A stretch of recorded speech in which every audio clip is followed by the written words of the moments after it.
I'm Brandy Jenkins with the Heather Murphy Group, and I'm here today with a local insurance agent. Hi, I'm Brooke Williams. I am a local independent insurance agent with Low Country Assurance and Advisors. So I brought Brooke in today because working with buyers, I often get a lot of questions about insurance, and those questions vary on what I can answer, and I always want to go to the expert on the subject. So I know I actually just texted Brooke this weekend.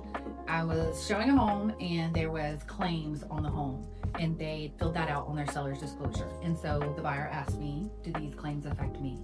And Brooke, if the home had claims on it, does that affect the buyer? So technically, no, it does not affect the buyer with the rate. It does, however, affect the process of getting insurance on the property. So it takes just a little bit longer because when you run a clue report, the claims follow the insured, they do not follow the property. So they will be affected on the seller's insurance when they go to get a new home. But we just have to make sure that everything is repaired properly and that all those claims are closed out. So it could take a little bit more time actually getting the insurance, but it won't affect the rate. Okay. With that, how long does getting homeowners insurance typically take? So everything is case by case. I mean, I can get it done in a day, but there are things that pop up. So sometimes there's claims, and depending on the age of the home, yeah, of course, newer homes, it's easy. I can usually get that done, no issue. But older homes, if there's claims on the home, that takes a little bit longer. So I would suggest you reach out, a week or two in advance just to make sure that everything's okay. But typically, if you got a good insurance agent, they can get it done quickly. So as a buyer's agent for my buyers, what would you recommend a buyer do if they have purchased the home, they have their homeowner's insurance, and let's say a storm comes through? I see a lot of my seller's disclosures recently that have fence claims where the fence was damaged during a windstorm and knocked the fence down. What do you suggest for buyers to avoid on an insurance claim to not affect them later, if that makes sense? So like what not to claim and what to claim? What not to claim and what to claim. Okay, so that's a very good question, and that's where it's very important to have like an insurance agent that you can actually talk to, because I suggest that you don't call your carrier. If something were to happen and a tree were to fall on your fence, I want you to call me before you call the actual carrier, Progressive, Allstate, whatever it may be. Okay. Because depending on that deductible, was the tree knocked down by wind? Typically in coastal counties, a wind hail deductible is 2% of your dwelling. So was it just a small piece of the fence that's not going to cost that much?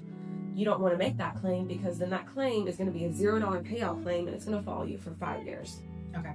So when you make claims on, I don't want to say insignificant, but smaller things versus, a fence, which is, a few $100 fix in some cases, versus here a few years ago we had Richmond Hill flood, and a lot of people were filing claims for Food spoilage. Food spoilage. Those folks didn't call probably a local insurance agent and ask the questions. They just saw it on social media. Hey, you can get free food claims. How do you perceive that negatively affecting them in the next few years? For if their insurance goes higher, and then if they go to buy, it's higher still? So it truly depends case by case, who's the carrier, the home, everything like that. But if you make that food spoilage claim, okay, you have $1,000 for food, but now your insurance goes up like $100 a month, say, then you're paying, $1,200. What was the point in getting $1,000 worth of free food? And you have to think about deductibles. Like, if you make a minute claim, it's going to impact you for 5 years. It's not just something where you get a quick fix and it goes away. So that's why it's very important to ask your agent first before you make that claim. I'm going to tell you, if you need a whole new roof, go ahead and make that claim, pay the deductible, and everything's going to be fine. But if it's something, if you are missing a few shingles on your roof, it's going to come out as a $0 payout claim. You get no money and it affects you negatively. Okay, I was going to ask, what is a $0? Yep, payout? $0 payout. So say your deductible, for example, just for easy math, is $1,000. Okay, the shingle problem, it was $500. your deductible $500. So, or the deductible is $1,000 and the problem is $500. So if the claim amount is less than your deductible, that would be a $0 payout claim. Okay. If that makes sense. So thinking of that, like most people, I think, for me at least, I think more car insurance. So if I had it's the same concept. So if my windshield was cracked, but my car deductible was, $1,000 and I can get a new windshield for $250, it doesn't make much sense. Exactly. And then it's going to follow me negatively for 5 years to make that claim. Exactly. But the claims are worth it when it's a substantial, like your roof, because that's I don't know, probably a $12,000 to $20,000 roof claim. Yes. Okay. I say the claims insurance, it's not for a financial inconvenience, it's for like an actual devastation. Yeah. So like a whole new roof, a tree falls on your home, hurricane, tornado goes straight through it. That is something you are going to want to file a claim for. If you are missing shingles, if a little one panel of your fence fell down, that's something that you can fix yourself. Chances are, coastal areas, your deductible for wind and hail is going to be 1% or 2% of your dwelling coverage. So most of the time, if it's a windstorm, rainstorm, hail, anything like that, you're not going to want to make the claim unless it's significant. So when buyers are shopping for insurance claim, or not insurance claims, but when buyers are shopping for insurance, how do they shop appropriately when they're coming from states that are not coastal and they don't understand that 1% and 2%, like what that means? Is there something you tell them? Because I always suggest my buyers, the one thing you can shop for in your real estate transaction, aside from your agent, but what you're under contract, is your homeowner's insurance. Everything else is kind of set for you, but you can shop homeowner's insurance. So what is the one thing you would suggest for them to pay close attention to when they're shopping 3 different insurance agents against each other? So typically for your deductibles, it is $2,500 all peril. That's very normal. For wind and hail, now this includes hurricanes, any hail, any wind, anything like that. Is that named storm? Now, it depends on your carrier. That is something you can look at. Some carriers specifically have a named storm and then a wind and hail. Okay. So it's good if you can get those separated. Not a lot of carriers do it.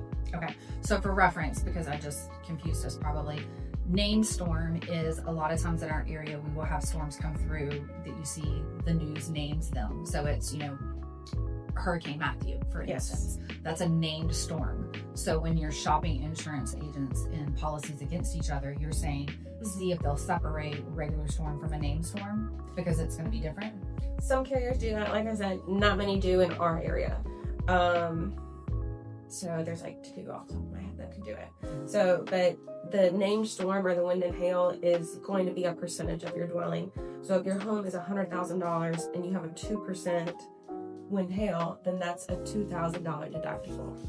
Okay, so if you have a $100,000 home, because you bought it in 2002, and you have a $100,000 home, and a storm comes through and takes, a third of your shingles off your roof, and then what happens is you call the roofer, and you're like, can you come check on this? Then you call your insurance agent, you say, I have a roofer coming out, you guys send someone to meet them there. So that's a misconception as well. Okay. So your insurance agent is not your claims adjuster either. So now I'll go out there and meet you if you want, because I'm a local independent insurance agent. But if you call me, the first thing I'm going to say is you need to get an estimate of repairs, because you never know what it's going to be. So if you need, me to refer you to somebody, I can do that, of course. But you're going to need a estimate of repairs, because you're going to know then whether you need to file a claim or not. So if it's going to cost $5,000 and you have a $2,000 deductible, if you want to make that, then that's fine. If it's going to be $2,500 and you're only going to get $500 out of that, it's not the best choice. Okay, that makes sense. And so back to that, is there something specific besides how the storms and the percent deductibles work? Is there anything else specific that they should be looking at besides like how much is this going to cost me per month? Not really. I mean, you want to make sure that you're covered. So you have different areas. You have your dwelling, which is the actual home. You have other structures, which covers your fences, sidewalks, pools, anything like that. You have personal contents, anything that's inside the home. If you can pick your home up and turn it upside down, anything that falls out is personal contents. You also have personal liability and medical bills. That is a lot of the time overlooked. That's going to protect you if something were to happen. Someone's walking up to your house, trips on your sidewalk, and breaks their leg, and they want to come sue you. That's where personal liability comes in. I've actually seen that happen. It does happen. Georgia is a sue-happy state. So your personal liability, in my opinion, should never be under $300,000. A lot of people try to do it like $100,000 is the cheapest. I would not recommend it anything under $300,000, just because, I mean, they'll come and they'll take your assets. Yeah. Okay. So, is there possibly a way to get a credit? Like, are there things that you can have in your home that will lower your homeowner's insurance? There are. It depends on your carrier again, but there are certain things. For example, fire alarm, a central alarm system. Being in a gated community would give you a credit. Even simple things like having a fire extinguisher, that would help as well. So anything that would promote safety, that pretty much gives you a credit. Okay. And then in our area, because we're coastal, I know when I'm shopping properties for people, they always ask me about flood zones.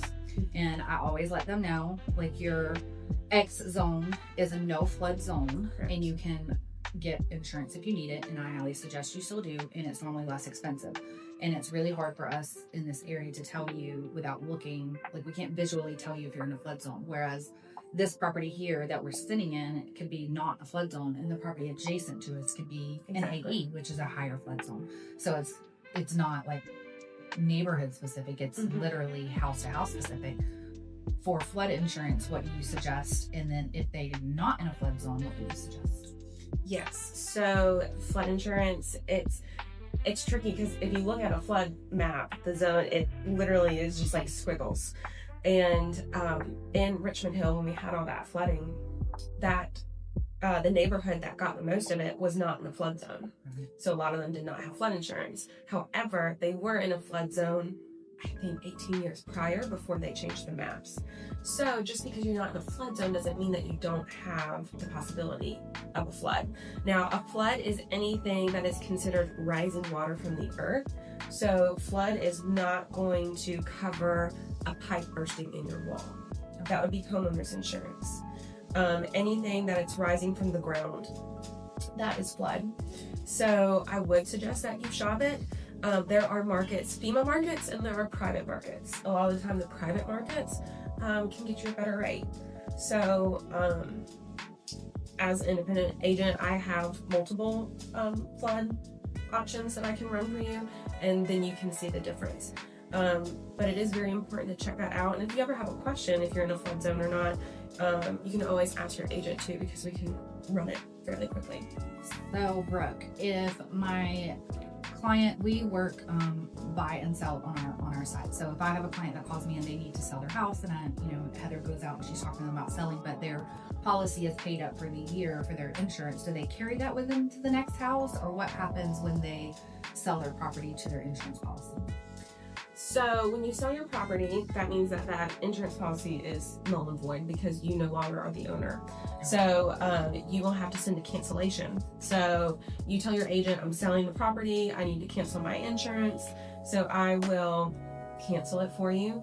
Now, depending on if you paid it or if it was escrowed, you will get a check in the mail for the amount. It's a prorated amount that you get back, and then you can deposit that back into your escrow account to even things out. Okay. And then on the flip of that, when my buyers are buying a property, when does that policy need to take effect? It needs to take effect the day of closing.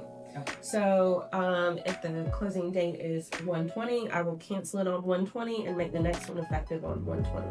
Okay. So that way there's no lapse. Everything's good to go. Okay. And if they're buying the property cash, because I know with a mortgage you have to have insurance, but if you're buying a property cash, you don't have to have insurance necessarily. Correct. And we've seen that go wrong in Richmond Hill. What is your suggestion for cash buyers and homeowners policies? I highly suggest that you have it because I mean, you just made this huge investment. And what if the very next day, I mean, God forbid, a fire or something happened, and then all that cash that you just put into that home is gone? I mean, you definitely, just because you paid cash for it, doesn't mean that you don't need to have insurance. That's why we do walkthroughs right before closing too, because if the buyer is purchasing the property the day of closing, we want the insurance to take effect, because if we go to walk through the property at 1 o'clock and we close at 2 and we realize there was a fire in the garage for whatever reason, Exactly. it's technically not closed yet, it's on the seller, but at least the policy's in place to cover. Exactly. Mm-hmm. And so I always highly suggest going with local providers for everything. We always have a local list for our lenders, our repair people, our roofers, our insurance agents, just for this reason, because I can walk in and be like, Brooke, help me.